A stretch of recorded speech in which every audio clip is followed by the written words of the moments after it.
Hello and welcome to the online lectures for WRIT1001. My name is Dr. Benjamin Miller and I'll be featuring in many of the videos for the online lectures in this course. This video discusses the question of rhetoric as an academic discipline. You may be familiar with the idea of English as a discipline, or history as a discipline, or even psychology as a discipline. But it's likely that you've never heard someone say rhetoric is a discipline before. In an article you can find on the e-reserve list for this course, the authors Bizzle and Hertzberg, in the introduction to their book The Rhetorical Tradition, state, "Rhetoric is a complex discipline with a long history." So not only is rhetoric a discipline for Bizzle and Hertzberg, it's one of the oldest disciplines at university. And because it's such an old discipline, throughout time, the way it works as a discipline has changed. And in fact, you could devote your whole life to studying the way rhetoric has changed as a discipline over time.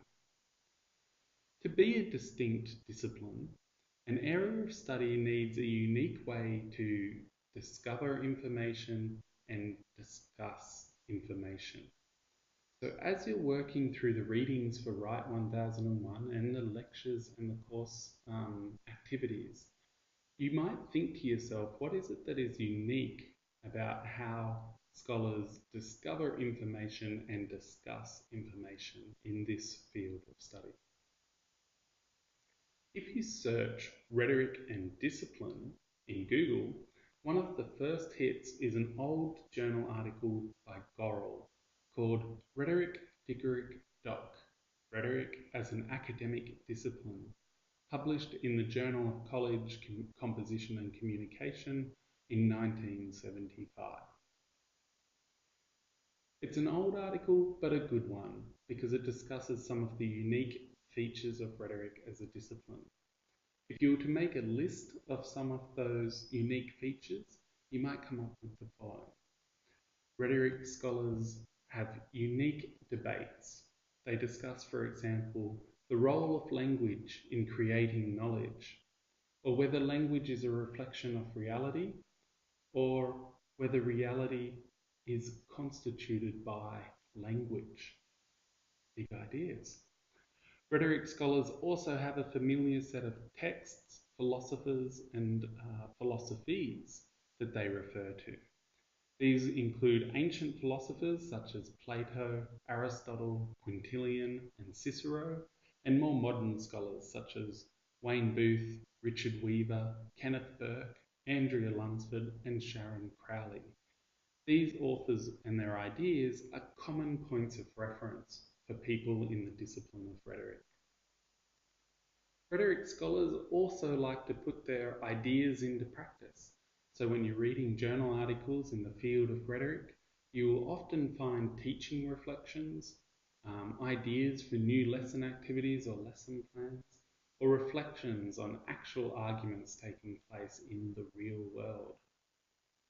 Rhetoric scholars also have a unique set of concepts, terms, and phrases that they refer to. Ideas such as the rhetorical appeals, ethos, pathos, logos, ideas such as the rhetorical canons, invention, arrangement, memory, style, and delivery. These are common concepts that people in the field of rhetoric refer to. Now, one of the interesting points to come out of Gorrell's article is he says, the fact that an article exists where an academic considers whether or not rhetoric is a discipline, and that it's published in a journal devoted to the concept of communication and rhetoric, is a fairly good indication that rhetoric is in fact a discipline. A discipline in that sense can be thought of as a community of scholars who discuss knowledge in certain distinct ways. Part of the challenge in WRIT1001 is for us as academics and students to participate in this community, to learn how to discover knowledge and discuss knowledge in those unique ways that are particular to the discipline of rhetoric.